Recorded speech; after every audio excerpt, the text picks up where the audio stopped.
very sweet.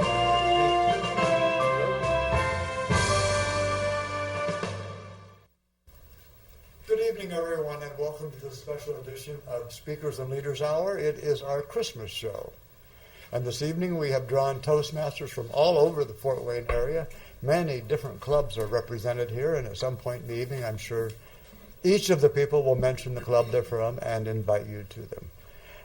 I am Dave Wilkins, the host and producer of this program, and I'd like to introduce all the members of the panel at this time, starting on my left, your right, and that would be Lieutenant Governor of Education and Training, Bob Norris. Bob, thank you so much for being here. Thank you, Dave. Okay, and next to Bob is Mr. Tom Haller.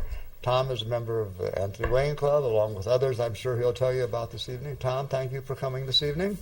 Thank you for having me. Okay. Next to Tom, we have Marlene Purdy. Marlene is a past district governor in District 28, as well as a Division A governor here.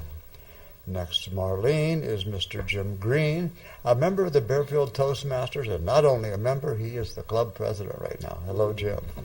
Okay. Across the table, we have, on the far end, Linda Demarest, and she is Vice President of Membership of the Bearfield Toastmasters Club. Next to her, we have our Division B governor, the lady who is responsible for all the clubs in the Fort Wayne area, and that's Patricia Knaebe. Followed by the lady next to her is my wife, the lovely Berniece Wilkins, who is also an area governor in Area 23. Okay. I think I've got all those designations and titles right. And again, as I said, I'm Dave Wilkins, and this is our Christmas program. What we plan to do this evening is have a regular Toastmaster meeting with this beautiful Christmas theme that you see here in front of you. But, you know, like we've been doing the last several months, we've just had a little informal chit-chat at the beginning of the program about some aspect of Toastmastering, and I think rather than make it exactly about Toastmastering, I think we'll just talk about maybe some Christmas traditions that people might happen to have. And who would like to start? Who has a Christmas tradition they'd like to share with the group? Okay, well then, let's see. I'll start with one. When I was a kid, what we always did was went to church on Christmas Eve. When we got home, lo and behold, the presents were all up in the attic, and Dad would carefully drag them down the steps, and we would begin our Christmas Eve with opening of presents. That was how we began. Berniece, what did you do on your Christmas Eve? Well, usually on Christmas Eve, what did we do? We had my father's mother over. She was a widow, and we would have her come over, and we would have a small meal there, because on Christmas Day we would go to my other grandparents, and they lived in Huntington, so we'd have to travel a ways to go there. Okay. Anything else did you do on Christmas? Well, when I was a little girl, I'd go downtown to Wolf and Dessauer's and sit on Santa's lap. I don't know if there's very many people that remember the Santa Claus at Wolf and Dessauer's. Oh, yeah. That was wonderful. That was Phil Staggerwald, right. I believe was his name. He was yes. wonderful. And he also appeared in the Boar's Head. Yeah, he had that very deep voice, and he sang part of the music from the Three Wise Men, the Three Kings. Yes. Patricia, what kind of traditions do you have in your family that you like? Well, I'll talk about a tradition, Dave, that we have in my current household. My husband and I have 2 dogs, and we do buy the dogs presents. And Christmas Eve, we are each allowed to open 1 present and save the rest for Christmas Day. The trick is, my husband picks out my present that I get to open, I pick out the present he gets to open, and then we both decide what the dogs get to open. And sometimes they decide that there's a little extra something under the tree that they would like to open as well. So we have that little tradition. And how many dogs do you have? We have 2 right now. I believe they have figured into some of your presentations in the past. Many of my presentations in the past. Maybe sometime you could present one of those here at Toastmasters in the studio. I would love to. Okay. Thank you. How about you, Linda? You're right here on the same side of the table. What kind of traditions do you have that you can share with us?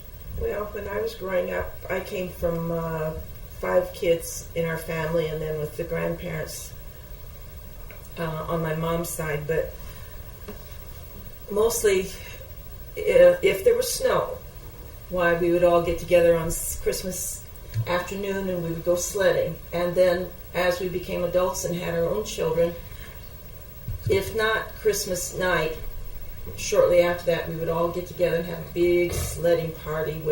They'd get the tractor out, and we had one of these, I'm not sure what kind of sled it was. It sat up about 14 inches from the ground, and it was about 5 or 6 feet long. Heavy dude. Mm-hmm. So they would hook it to the tractor, and we'd load onto it and hook a couple of other little sleds behind it, and they would run us up and down the hills behind the farm. Was it an old sled? Yes, very old. Probably made of wood entirely? Yes, Yeah? yes, very old. How neat, okay. Well, those are some interesting traditions on this side of the table. Let's turn our attention to this side and maybe start with Bob Norris. Bob, what kind of traditions have you got? Well, when the family was all around when I was growing up, we would have, of course, the tradition of Christmas. And in the last number of years, it has become more of a habit, since it's just my son and myself, to go visit my best friend who lives in the South Bend, Mishawaka area. And then we would go visit them. And they got us to participate in something later on called the Grab It Gifts, where you would have all kinds of mysterious objects wrapped up. And they could, kind of like a white elephant, you might have everything from lottery tickets to little things like the clapper, or you might even have fun things where they actually had a pig's nose that made the rounds several years. And one time they put a ticket with that for a lottery, and the person scratched it off and thought they won $10,000. Oh, no. And they were happy. The person that gave it had given it away almost fainted, and then come to find out it was a gag gift. So those are some of the memorable ones. I remember a memorable Christmas party that we went to that Smokey Montgomery was in attendance, and someone had wrapped up a brick. A beautiful, oh my God, the package was gorgeous, bows and ribbons and tinsel thing. And Smokey said, "Oh, I want that one." And as he's carrying it back to the seat, he says, "I know what this is. It's a brick." And it was. And he used that brick in his store to keep his door open. So he actually got to use it. But I don't know. Did you give him the brick, Berniece? I kind of thought that might have been her face. I was so glad he got it. Tom, any traditions in your family? Well, I'm not sure if they exactly qualify as traditions. When I was growing up, one fun thing we did, my father was a motorcyclist, and we had a little round disc. We would sit in the disc, and he or my older brother would drive us around the fields, and we would fishtail all around. What I was perhaps most memorable thing when I was growing up, I was very strong on having a real tree. I desperately wanted us to have a real tree. My mother, who had to clean up after the real tree, was not near as enthused about it. Finally, it became a moot point when my younger sister developed an allergy to Christmas trees. Oh. I assume that was real. Maybe Mother made it up. However, as I got older, first we did away with the real tree almost immediately in my married life. Then we done away with the tree altogether. So it all depends where you're at when these ideas come up as to whether they're good ideas. Not near as much fun when you have to clean up the needles yourself. Oh, and we have cats, and we get them presents. But I will tell you, they're very free with opening their own presents. When it happens, it happens. Yeah. Okay, and next to Tom is Marlene. Marlene, what do you remember from your Christmas party? Well, in addition to all the family gatherings and things like that, I do remember coming to Fort Wayne. We lived in Ohio, but we always came to Fort Wayne to go to Wolf and Dessau at Christmas time. We did a lot of our shopping there. But having lunch in the tea room was a big event for us when we were younger because we had to be on our best behavior.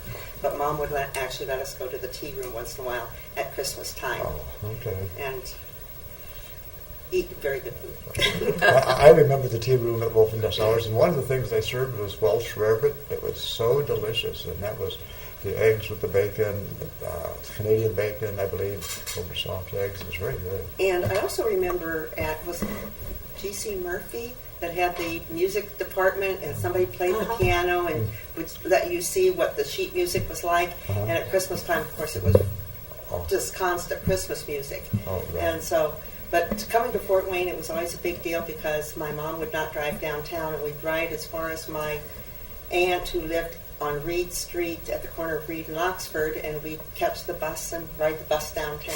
I see. Wow. Okay, and last but not least, Jim, how about you? Christmas traditions. Well, we used to have a family get-together in our grandma's house at Cherubusco. I distinctly remember one Christmas Eve. It was 1968 when Apollo 10 had orbited the moon. My grandfather was glued to the TV, and I said, "What are you watching, Grandpa?" And, "Shh, watch. This is history." Oh, okay. I was only 8 years old, so I didn't know exactly the impact of what he was watching, but that was one thing that I remember well. Was Apollo 10 orbiting the moon and reading from the Book of Genesis. Oh yeah, I Many years ago. remember that. Yeah, 1968. that's been a few years ago. Well, anyway, thank you all the people here on the panel for sharing some of your Christmas memories with us. And now it's time to get down to business and do what we always do best when we all get together is we must have a meeting. So we're going to have a Christmas party Toastmaster style tonight. And that is going to begin with, as we always do, our general evaluator, who is Mr. Robert Norris. Robert, please.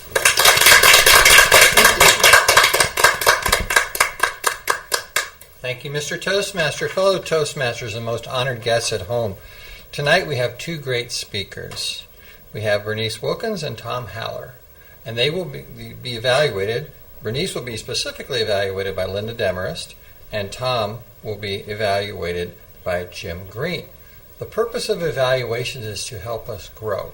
As I was telling someone earlier, when we learn to evaluate, we learn to take the peanut butter out of our ears to enhance our listening skills, because we can actually learn more about speaking by learning to listen to what others say, what they do, and we can take and add to it. It helps us grow. It helps us become better presenters and better Toastmasters. I will also be handling the evaluation of the topics tonight, and what I will be looking for is the opening, the body, the close, and of course to see if the person stays on topic. Sometimes people don't know how to answer the topic, so they will, what we say lovingly, weasel out of the topic and cover something else. One of my favorite ones one night was watching someone go into a dissertation about liking pancakes and waffles. And not to waffle any, I will now return control to our Toastmaster. Well, thank you very much, Bob. And indeed, the evaluation is really one of the most important portions of the program. For that's where we learn as evaluators as well as speakers. And if you're watching someone give a speech, you might learn from what they have said that you don't want to do that because you didn't like what they did. Then don't do that.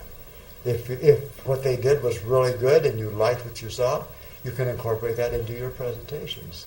So you can learn up and down the whole gamut of communication what makes you a better speaker. But let's get on with the speeches tonight. We have two great speakers. Neither one has given me an introduction, so that means that I have free rein to tell you anything about them that I want. Now, the first one is my wife of many years, and so I do have to be a bit careful. But in her years in Toastmastering, and it's been over 20 now, she has excelled at telling Christmas stories. Actually, telling stories all over the place, any kind of folk tales, fairy tales, Christmas tales. And tonight she's going to share with us one of her original Christmas stories. Please welcome Berniece Wilkins.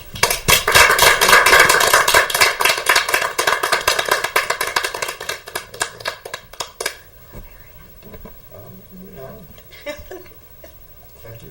We'll take care of that. Okay, before I begin, I would like to call on our grammarian to give the word of the day because I'd like the chance to use it.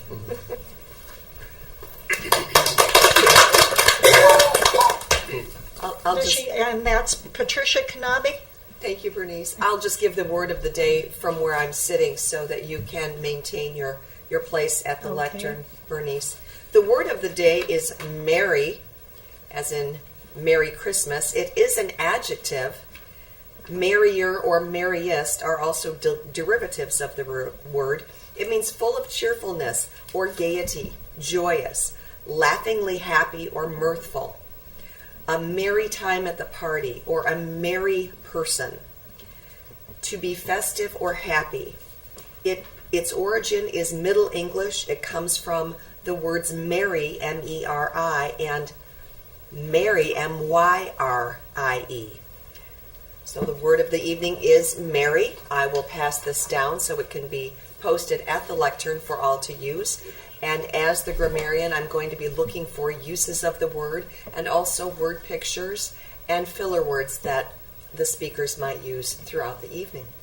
Okay, thank you, Patricia.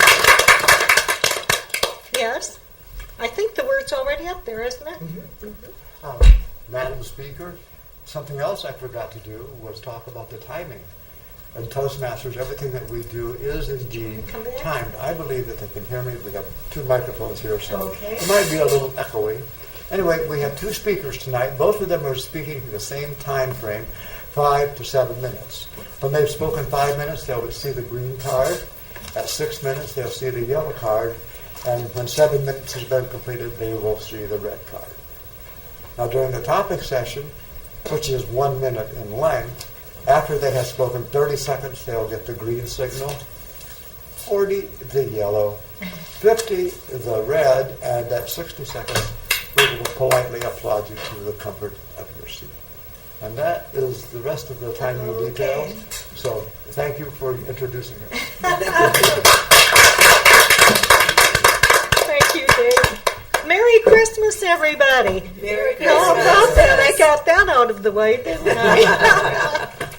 Merry Christmases. Christmases just, they go by in a blur. It's like I can hardly remember one from the other. But there is one special Christmas. And I forgot to give the title to the Toastmaster. It is Christmas 1948. At least 100 years ago. That's what my grandchildren think. I was living in a cave in those days with dinosaurs running around. But sometimes it feels like 100 years ago. I was 5 years old.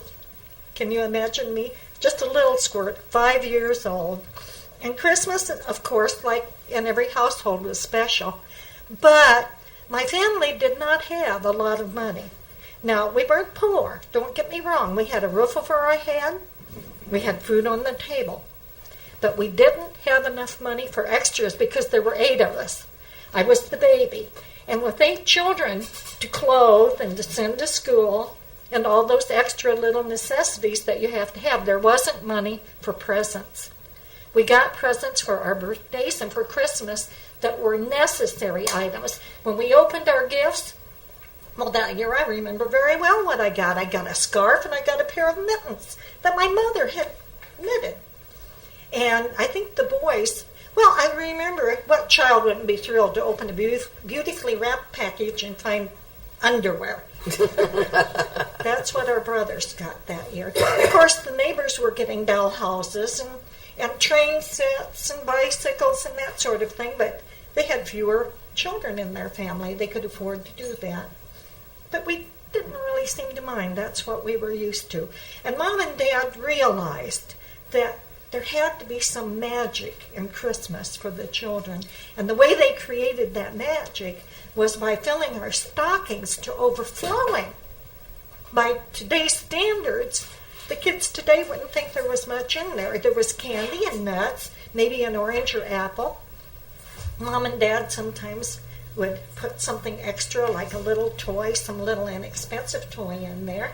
But to us, it was wonderful. Santa Claus brought it. It was magic. We didn't get candy throughout the year because Mom said our teeth would rot. So at Christmas time, they waived that, and they just filled our stockings cram-packed full. There was hard candy in there, individually wrapped in colorful cellophane. There was a large, this was a premium gift, a large candy cane big enough that you could lick the handle until it would snap off and you would crunch it down. And then you could wrap it up and put it away for another day, and string that candy cane out for just as long as you possibly could. Another thing they did, they put a candy bar in there. And you know, it was amazing how Santa knew what kind of candy each individual child wanted. Mine was a Hershey bar with almonds. It was wonderful. And we were just thrilled. Santa Claus was wonderful. He was magical. And I think that year, Mama had made some, I don't know if you remember those monkeys made out of socks. She'd managed to save up enough money to get some socks to make those little monkeys to put in the stockings. And Dad had made, I think it was trucks and cars and little airplanes out of wood, leftover wood from the workshop. So those stockings were magical. They were wonderful. But, you see, I was the baby of the family. And as such, I admit, I was very spoiled. And I was mean to my brothers and sisters. I was always kind of rubbing it in that I was spoiled. I told them Mom and Daddy liked me best. And it, of course, didn't win any points with my brothers and sisters. They totally were angry at me, and sometimes they would get me down and pummel me, but boy, I could pummel right back. I was a fighter, I will tell you. And Mom would come and pull us apart. Now, you kids, stop it. And he started it. No, she started it. Well, in truth, I started it. I always started it. But I did other things, too. I was kind of a bad little thing, you know that? I was ornery. I guess I still am, kind of. I remember pulling the cat's tail, Mom yelling at me for always. I would wait till the cat was taking a cat nap, and then I'd sneak up and pull its tail. And one time, Mom had a chocolate cake sitting on the kitchen table, and I took a bite out of it. That cake was supposed to be for the church bazaar. Oh, was she mad? And she kept telling me, Niecy, that's what they called me, my nickname. Don't you know Santa knows when you're naughty and nice? If you don't start behaving, you're getting nothing in your stocking. But I didn't believe her. Christmas Day came. We flew down the stairs to see what was in our stockings. My brothers and sisters beat me, and they had their socks all dumped out and the candy strewn all over the carpet. I went and looked at my stocking, and it was empty. Mm-hmm. Nothing in it. Not even a lump of coal. Nothing. Well, naturally, I broke into tears. I ran to Mama and threw my arms around her legs. Mama, Santa didn't fill my stocking. I told you. I warned you. Do you think he'll be back, Mama? No, he only comes once a year. But if you go and ask your brothers and sisters, I bet they'll share with you. Well, I went back in the living room, very doubtful that they would share with me, as mean as I'd been to them. And there was my stocking about half full of candy. Santa came back! Santa came back! And I got it down and dumped it out. All the premium things were in there. The candy cane. I think there was a deck of cards. And I didn't stop to think my sister Ann had gotten a deck of cards in her stocking. There was a candy bar. It wasn't a Hershey bar, but Santa got confused. You know how that goes. Years later, I talked to my older sister, Jane, and she told me how the kids couldn't believe that, well, the younger kids were horrified that Santa would be that mean, and they thought that he just miscounted the stockings. He counted 7 instead of 8. The older ones knew better. But they started loading their hard candy into my stocking. And then the younger kids, they were the ones that put the premium gifts in there. Can you believe the younger kids would be willing to give up their candy canes and candy bars? I never forgot that. Never in my whole life. I'll always remember the Christmas of 1948. Mr. Toastmaster.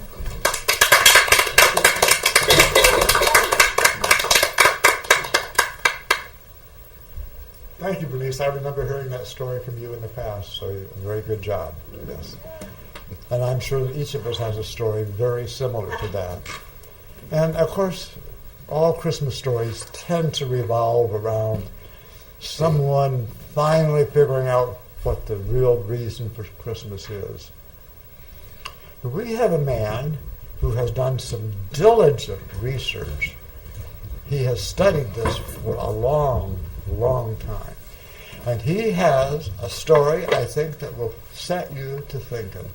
that will help you come to some new conclusions about the real meaning of Christmas. With the title of Scrooge Revisited. Let's welcome Tom Henley. Thank you, Mr. Wilkins, fellow Toastmasters, everyone at home. Nothing worse this time of year could befall you than to have your kids or someone look at you and say, "Scrooge!" And this can easily happen nowadays. We have a very spoiled group of children. You don't give them each their own iPad. iPads are darn expensive. You don't give them each their own. They'll probably call you Scrooge. Just a terrible thing. Let's think about Mr. Scrooge. Now, I do realize he's a fictional character written by Dickens, so we don't need to have anyone calling 911 or anything. But how bad was Mr. Scrooge really? Let's consider the fact that his treatment of his single employee, Bob Cratchit, if I remember correctly, though it's been a long time ago, he was so terribly mean to him. Well, in the first place, they lived in a democracy. They had freedom, and they didn't have anything tying him down. He could have left at any time. He didn't have any pension in those days. He didn't have any accumulated vacation. He could have left for another job had he wanted to. If he didn't want it in England, he could have gone to America or India. There it would have been warm. There he wouldn't have had to have worried about the cold. But he chose to stay there, so it must have been a suitable job. Now, let's consider just how generous Mr. Scrooge was to his employee. He gave him not only Christmas Day off with pay, but he accepted the fact, if somewhat reluctantly, that he would be late the next day. So practically a day and a half with pay. Do you realize at this period of time, in the 1830s, less than 10% of the English-speaking population got Christmas off, with or without pay? It just wasn't done. Doesn't sound to me like the worst employer ever. So let's further consider what he did for a living. The very fact that he loaned money seems to count against him in a big way. But this is what he did. We don't know exactly who he loaned to, but he wasn't a bank, so probably he didn't loan for houses. Probably he would have been a secondary loaner. Now, one of the people who would have fit in this class very nicely would have been entrepreneurs developing something with steam. It really is a two-part talk. First, we should have the talk on what steam engines, steam power, meant to people of this era. It was the computer, the jet engine, it was the everything of its time. Steam took people from poverty to riches, and those things, inventions which didn't have anything directly to do with steam, were probably made possible by the increased wealth that steam made. If you think about it, a steam-driven tractor eliminated from the fields thousands of people in England. They were free to go work in factories, which can now be located anywhere since the equipment can be run by steam. People who had never gone faster than a horse gallop were now running around England at over 60 miles an hour. So steam was a really big thing. Some experts have looked into it and feel that an investment in the early 1800s in steam would, on average, some people obviously made investments, folded, some made more than this, but on average returned 14-fold every year for the money invested. Not 14%, but 14-fold, 14 times as much money. Invest $1, you get 14 back. So, how much money would these people have been willing to have paid in interest to get money from our Mr. Scrooge? I think the sky would be the limit. I also imagine that they were very happy to do it. And if they weren't, they could have went somewhere else and borrowed money. No one was coercing him. Nobody suggested he went out on the street and forced people to take this money. So, here you have the mean, no-good Scrooge who does this. Did you also notice in the story that he lived terribly frugally? Is this bad? You know, a few decades later in the 19th century, we had the Gilded Age, where the Vanderbilts and Rockefellers built huge mansions, employed thousands of people as servants to building yachts, cars, and we despised these people. Should we have somebody write up a criteria on exactly how much money you can spend to live so we would know? Maybe we're not supposed to win in any way. Maybe we're always supposed to be in it. But at any rate, this was the kind of Scrooge that we had before. Now, he didn't give to charity very readily. Well, I would imagine, at a guess, that I probably turned down 99.9% of the requests that I get for money this time of year.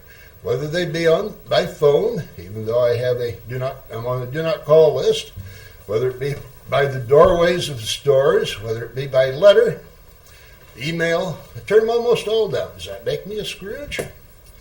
All right, now let's consider the other part of this equation. We have the little boy, Tiny Tim. He needs Scrooge to come through and give him some money. Well, nobody had family paid insurance, and it hadn't even crossed anybody's mind until Dickens wrote it down. But let's say that Scrooge comes through, as he does in the end, and he pays for this operation to save the boy. Well, there's a couple of problems here.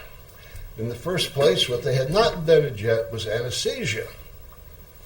That didn't come along for another decade. So, now that we have Scrooge's money involved, we can buy this little boy some whiskey. So he's somewhat drunk when this is happening.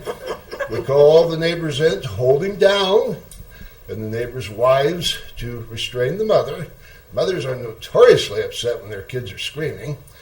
And then the doctor can take his knife and do absolutely nothing. I mean, there was nothing in the world in the 1830s that a doctor could have done for a limping boy. It just was nothing. I mean, no matter.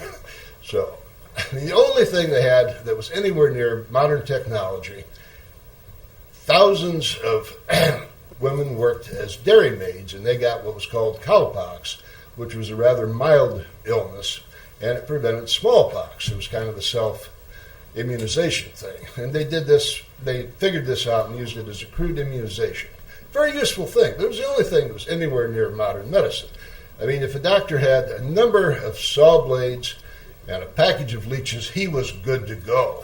So, on the one hand, you have Scrooge letting people have money that made life better for everybody, or you have a screaming child being tortured for no apparent reason.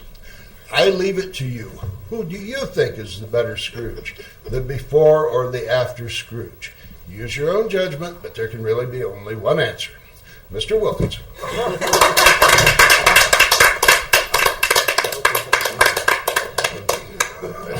Oh, thank you, Tom. I told you were going to get an alternate view of Mr. Scrooge, and something to think about, too. Well, now, in every Toastmaster program, we have what we call the selected shorts, or what is also called the topic session. Some people even call it the terrible topics. But whatever you want to call it, it's the session in the program where we are asked questions at random, not knowing the question or who's going to be asked, and also then we get to have a chance to answer that question. I would ask that the topic respondees, when they give their answers, to please come up here to the lectern to do so, okay? And having said that, I will introduce our topic master, Marlene Purdy. Marlene,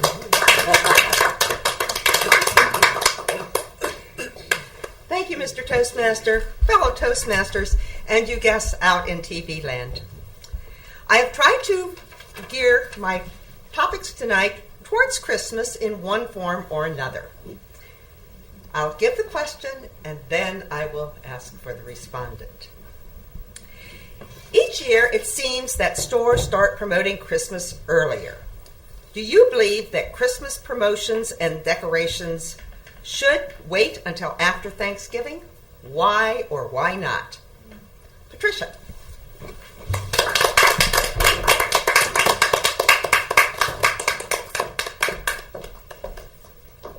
Madam Table Topics Master, fellow Toastmasters, and guests at home.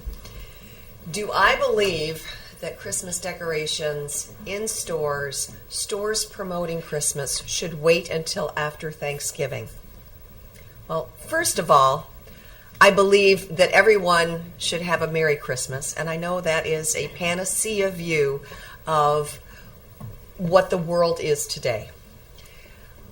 I do know that the retailers consistently struggle for making the almighty dollar and that Christmas is their biggest profit time of the year. However, I don't believe that means that when they are taking the Halloween candy off the shelves, they should be putting Christmas decorations up behind them. So, to answer the question, Marlene, I believe decorations should be put into the retail stores after Thanksgiving. Madam Table Topics Master. Thank you, Patricia. And I think we shared some of these earlier, but I'm going to ask it, and maybe you come up with something else. What is your most memorable Christmas experience? Tom.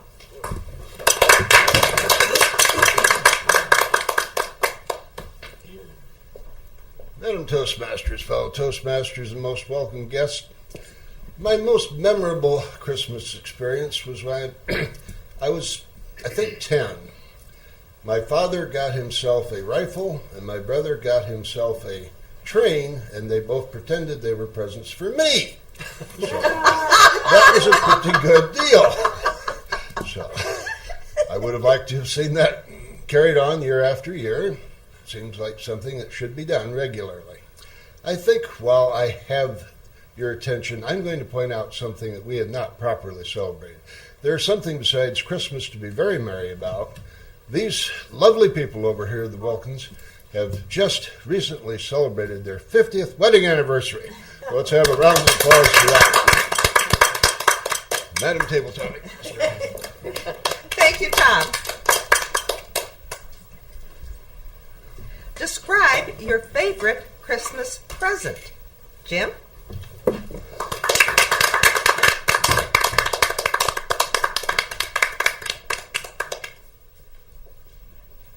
Madam Topic Master, fellow Toastmasters, and guests at home. My favorite gift.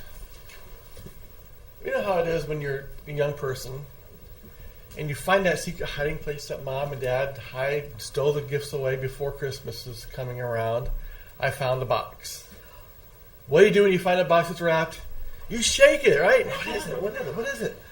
Oh, it's lots of little things inside there. It sounds like, I hope it's not broken. It's not broken now. I was a young boy at the time, and back in the 60s, we all remember, well, I think those present remember the space race. I got this nice big box of all these little model rockets that they were using back during the space race. That was my favorite gift, was a box full of these rockets that represented the space race. Madam Topic Master. Thank you, Jim. Do you believe that Christmas has become too commercialized? Berniece.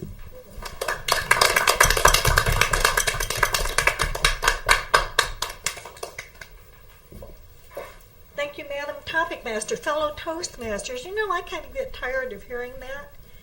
People say, well, we shouldn't be running around buying gifts for each other all the time like that. Why not? Bring it on. Bring it on.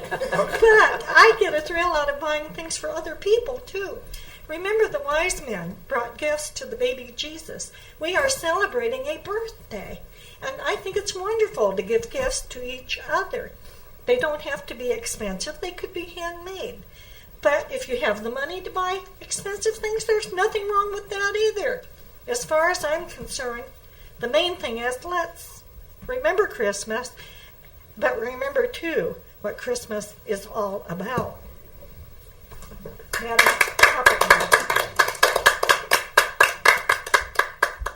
Thank you, Bernice. What does Christmas mean to you? Linda.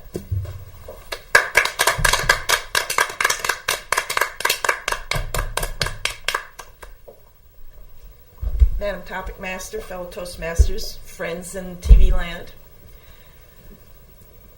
Christmas, what does it mean to me? It means a time of singing some of the most terrific hymns that I know. It means a time of families getting together.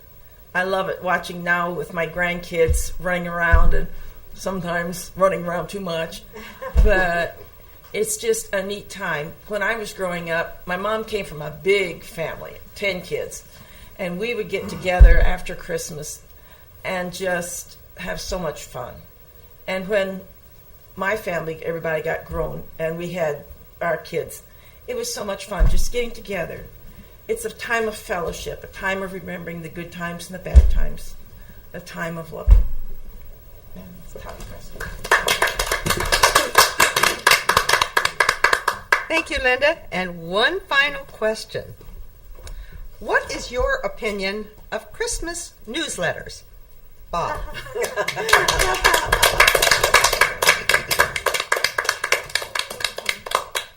Madam Topic Master, fellow Toastmasters, most honored guests at home, what is my opinion of Christmas newsletters? Well, I would have to write that down, send it out for review, have people read it, tell me what they think about it being a newsletter. I think Christmas newsletters amongst family, as reminders, perhaps as a way of catching up. Our family's doing this. What is your family doing? Or sharing, because as children grow, they develop their own families, their own children. Getting them together at Christmas time is almost like getting people together to plan a space launch. You can't hardly do it. This might be the ultimate way of sharing, and most of the kids are involved with social media, so I say let's drag the kids in, have them put the letters together, have them tweet it out, put it on Twitter, tweet, Facebook, and we'll return to the topic master. Thank you, Bob.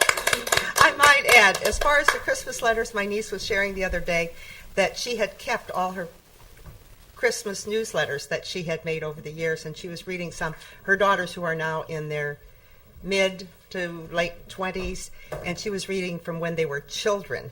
I mean, toddlers. And she was really enjoying it. A lot of things brought back memories and things that she had forgotten.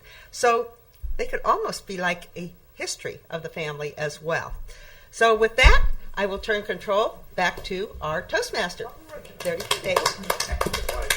Thank you very much, Marlene, and may you also have a very Merry Christmas and a Happy New Year, too. Well, it's that time in the program where we find out how we have done. And to conduct that portion of the program, we need a general evaluator who you met earlier, Mr. Bob Norris. We'll take care of that section right now. Bob, please. Thank you, Mr. Toastmaster, fellow Toastmasters, most honored guests at home. We had two great speakers this evening, and our first speaker was Berniece Wilkins. And to do the evaluation of Berniece, we had Linda Demarest. Demarest, please come up and join us, Linda.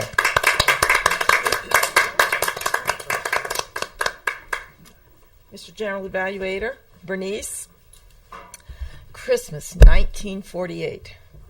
I was 1 year old, so I can't tell you a whole lot about that. I enjoyed it. Yours, the central theme of your speech tonight was to be a speech that inspired, and I think it did. Anytime that we can remember simpler days, and I think that those times were simpler days. You are such a lively speaker, Berniece. It was a lot of fun just listening. Your actions, your voice modulations, just everything. They wanted to know, did it fit this topic? Did we inspire? Were you forceful, confident? Did you effectively use stories? Did your words convey strong and strong, vivid mental images? Yes. You did everything that is needed to make a forceful, inspiring speech. What could I recommend to change? Not really anything. What did I like most about it? Anytime I hear people reminiscing, I enjoy it. Overall, I would say you did a super job. And I think that you probably, even though you were the youngest and you were spoiled, I think that you had a lot of fun times growing up. Thank you. Thank you, Linda. Next up was our gentleman who is always great at telling tales, and he's being evaluated by Jim Green, and please welcome distinguished Toastmaster Jim Green. Thank you, Mr. General Evaluator, fellow Toastmasters and guests. Scrooge Revisited. An interesting story, I must say. I was a bit confused at first of where were we going? Was Tom taking this? I wasn't quite sure. That kind of dawned on me. Just because old man Scrooge was tight with money doesn't necessarily mean it was a bad thing. My dad would say, I wish you were a little bit tight with your money too, young man. I can hear my dad saying that the very same thing. But I decided after listening to your presentation that there was an interesting point I think the point was that money can't fix everything. Given that the story took place back in the 1830s, technology was very limited back then compared to today. It's amazing what we can do today with modern medical technology. I think it's very interesting that even today's state, money can't fix everything. We do try, and sometimes it can. You had a good vocal projection, good cadence, could understand your speaking, what you're saying, what you're trying to get across.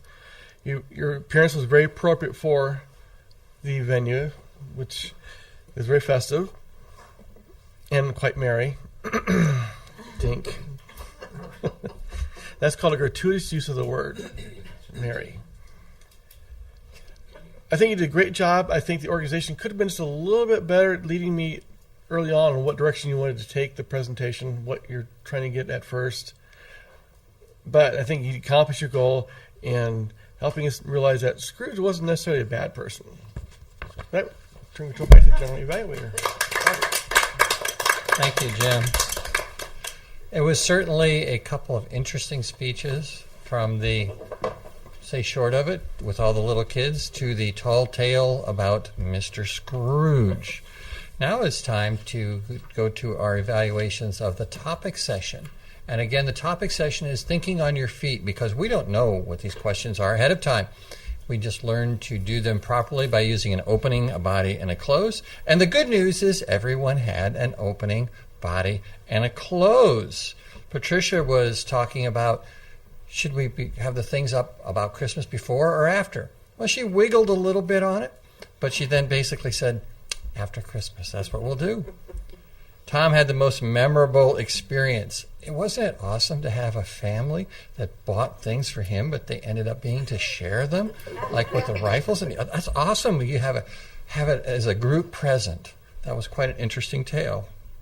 Jim, the favorite Christmas presents, reminded me of a tale in school when I was where a young girl found the presents and she shook them to hear them, and her grandmother was from Germany and brought over a crystal doll. Only fortunately, this wasn't a crystal doll that broke. This just had your little rockets in it. So fortunately, yours came out well. You did a great job with it. Berniece. Well, is Christmas too commercialized? Bah humbug, absolutely not. According to Berniece, she thinks Christmas should always be merry, very merry, and celebrated. Bring it on and give those gifts. Linda, what does Christmas mean to you? Great opening body and a close. You talked about the fellowship, the loving, or the true Christmas spirit of what Christ brought to us. And me, well, mine was an outstanding 1 minute, of course. I was outstanding doing it here, outstanding behind the microphone. Okay, never mind. I had the opening, the body, and the close. I could have been a little more in the newsletters, but thinking along Marlene's line, I like the idea that you create a legacy for your family to share. So I had not thought about that, but that would be a great opportunity for each family to do. So potentially get your Christmas newsletters started. Keep them going, share them, so that when you're gone, the memories are still there. I will switch over and, I believe, ask the grammarian to come up and share with us how she did on collecting our ahs, ums, and uses of the word of the day. Patricia Knaebe. Thank you, Master General Evaluator, fellow Toastmasters, and most honored guests at home. I didn't get as many uses of the word merry as I thought I would. Berniece used it once. Tom used it once. Jim used it once, along with the word gratuitous, which I enjoyed. Bob used it twice. I used it once, and Dave used it once. But we had some wonderful word pictures this evening, and I want to share a few of those with you. Beautifully wrapped package, Berniece. Magic in Christmas. Cram-packed full of candy. Love the word pummel and love the word ornery. Flew down the stairs, gave me a beautiful mental picture. Tom, Scrooge with an exclamation point. Computer, jet engine, everything of this time when you were talking about steam power. 14-fold investment. The sky would be the limit. Frugally, notoriously upset. A couple of saw blades and a package of leeches. There is a word picture. Marlene, guests in TV land. History of the family. Jim, I like the word gratuitous. Linda, terrific hymns. Time of fellowship, time of love. Bob, sharing. Plan a space launch. Group present. Bring it on.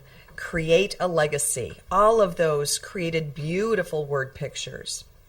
And lastly, as far as filler words, I did hear Tom said thing one time, self-immunization thing. Maybe there was a different word that could have been used there.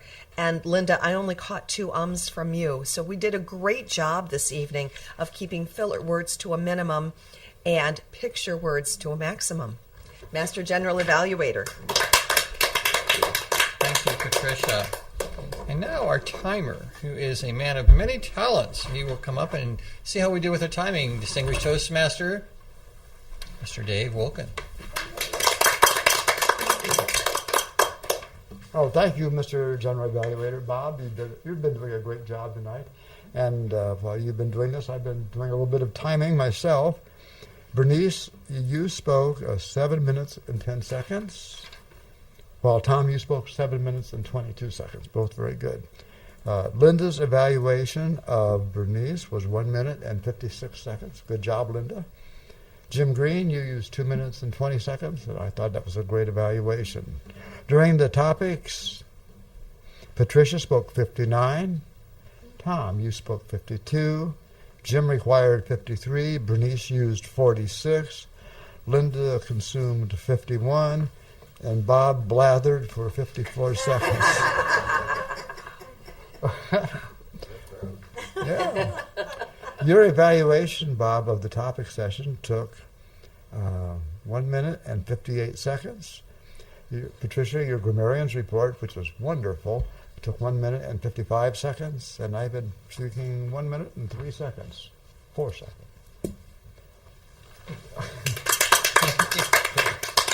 Thank you, Mr. Toastmaster Dave. You're always great at what you do on keeping us on track and doing a fabulous job with everything in this TV show, in particular tonight. At this moment, I think it's now time to return control of this wonderful lectern and microphone to our Toastmaster, Dave Wilkins.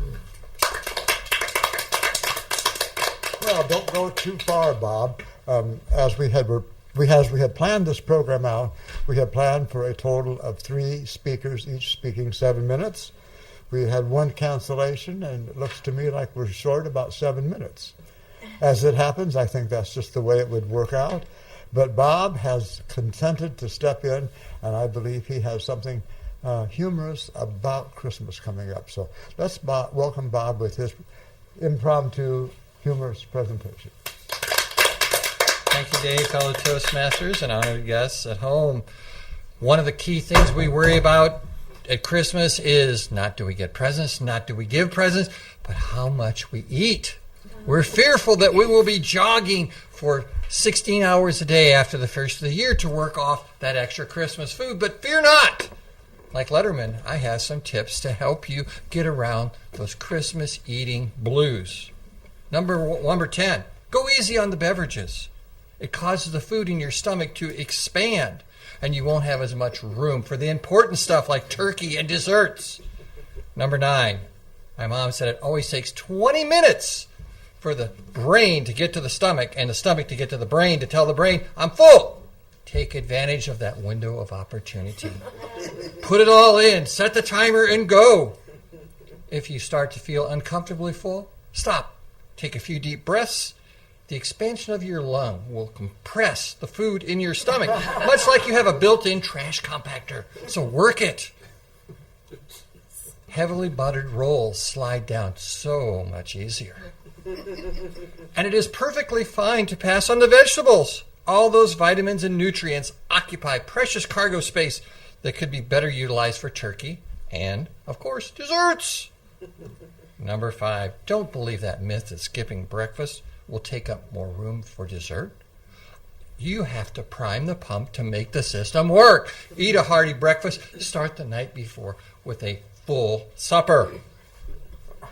Of course, make sure you wear a belt with a few extra notches. That way, you're fully, completely comfortable. Avoid those silly football games on TV. That excitement puts you in a state of flight or fight.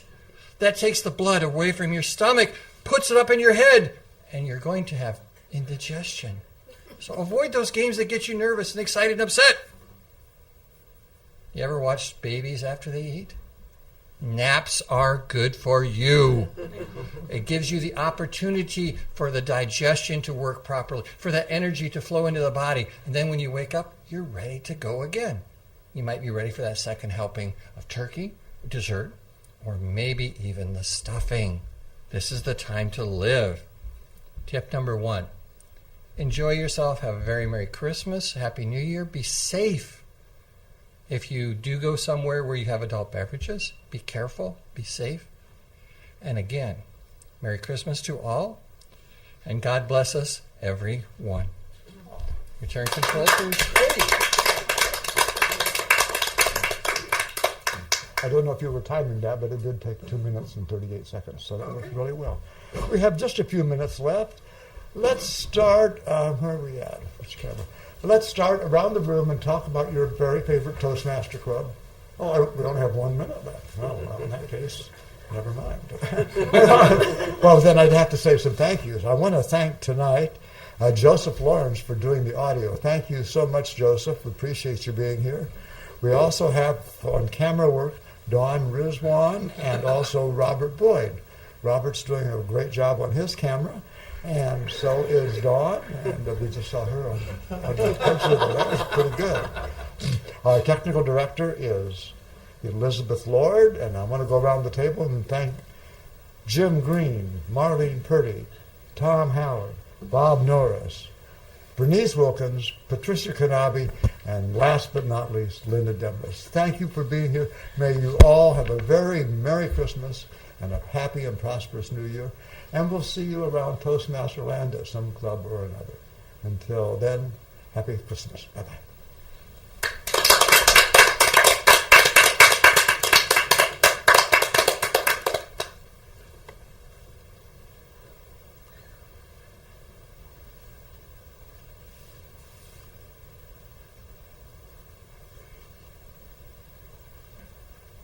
Are we clear?